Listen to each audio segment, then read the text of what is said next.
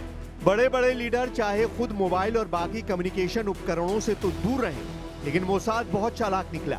Israel की खुफिया agency ने ईरान की लीडरशिप को खत्म करने के लिए तमाम हाई प्रोफाइल लोगों के साथ चलने वाले या फिर उनके करीब रहने वाले बॉडीगार्ड्स और ड्राइवर या फिर अधिकारियों तक को मोसाद ट्रैक करता रहा।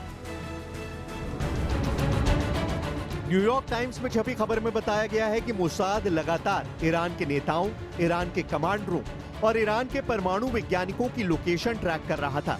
लेकिन इन सब की ट्रैकिंग इनके बॉडीगार्ड्स के फोन के जरिए की जा रही थी।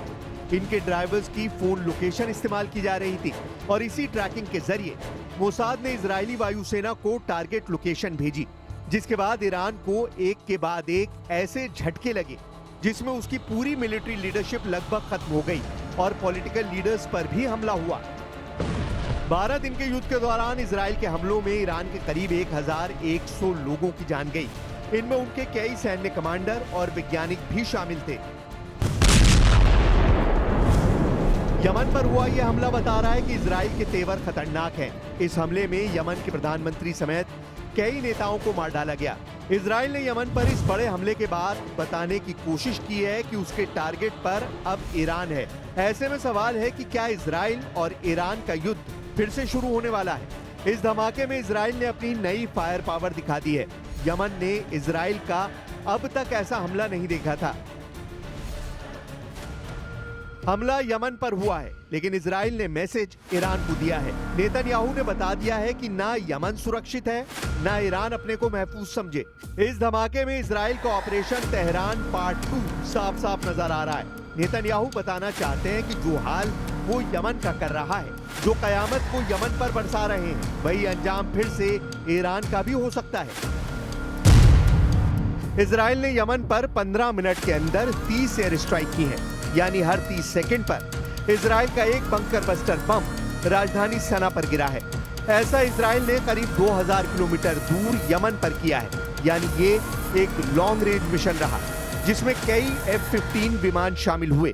सवाल है कि क्या यमन के बाद इजराइल अब ईरान पर सबसे बड़ा हमला करने की तैयारी कर रहा है? ऐसा अटैक जो 13 जून को तेहरान समेत ईरान के कई शहरों पर हुआ था।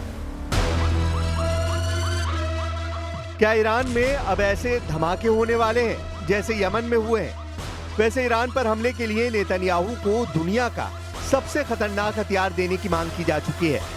अब इजराइल इस धमाके से 10 गुना ताकत वाला ब्लास्ट करना चाहता है। ऐसा सिग्नल अमेरिका से मिल चुका है और अगर ऐसा होता है तो ईरान अगली बार कई गुना ज्यादा ताकत से ऐसा जवाब देगा कि इजराइल और उसके साथी हैरान रह जाएंगे। ईरान की सेना के चीफ ऑफ स्टाफ ने कहा है कि उन्हें शक है कि इजराइल सीज फायर का उल्लंघन जरूर करेगा और अगर ऐसा होता है तो ईरान अगली बार कई गुना ज्यादा ताकत से ऐसा जवाब देगा कि इजराइल और उसके साथी हैरान रह जाएंगे।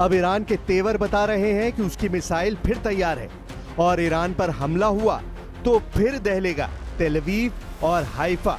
ये वार्निंग ईरान से लगातार आ रही है। ईरान के बड़े बड़े जनरल लगातार इजराइल को वार्निंग दे रहे हैं। ईरान के मेजर जनरल याहिया रहीम सफवी, जो सर्वोच्च नेता अली खामनेई के सलाहकार भी हैं, उनका दावा है कि ईरान के पास हजारों मिसाइल और ड्रोन हैं जो खुफिया ठिकानों पर रखे गए हैं और अगर ईरान पर युद्ध हुआ तो उनका इस्तेमाल किया जाएगा। कह सकते हैं कि ये वार्निंग सीधा अली खामनेई की तरफ से आई है। ईरान बार बार ये दावा कर रहा है कि उसने 12 दिन के युद्ध में अब तक अपनी पूरी ताकत का इस्तेमाल नहीं किया है, ना ही अपनी नौसेना और IRGC की कुछ फोर्स को तैनात किया है और अगर दोबारा युद्ध ईरान पर थोपा गया तो इसका नतीजा इजराइल की संपूर्ण तबाही होगी। मेजर जनरल याहिया रहीम सफवी का दावा है कि उनका परमाणु कार्यक्रम और मिसाइल टेक्नोलॉजी ईरान के वैज्ञानिकों की मेहनत का नतीजा है और उसे तबाह नहीं किया जा सकता। ईरान ने हजारों मिसाइल और ड्रोन का उत्पादन किया है और सभी सुरक्षित जगहों पर रखी गई हैं। ईरान का दावा है कि उसने अभी तक अपनी सबसे खतरनाक मिसाइलों को इस्तेमाल नहीं किया है, इसलिए इजराइल और अमेरिका की मीडिया में मोसाद के ऑपरेशन को लेकर जितने भी दावे किए जाएं, इस लड़ाई का जिक्र तब तक अधूरा रहेगा जब तक ईरान के पलटवार वाली ताकत का जिक्र ना किया जाए। और सच ये है कि 12 दिन के युद्ध में ईरान ने बता दिया था कि वो अकेले अपने दम पर इजराइल, अमेरिका और नेटो देशों को टक्कर दे सकता है।